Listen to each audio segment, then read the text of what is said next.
Kicsikét szűk a világ nekem, keresem benne még a helyem.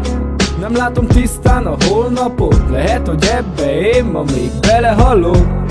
Fél liter poharak az asztalon, ha úgy tartja kedvem, néha beleiszom.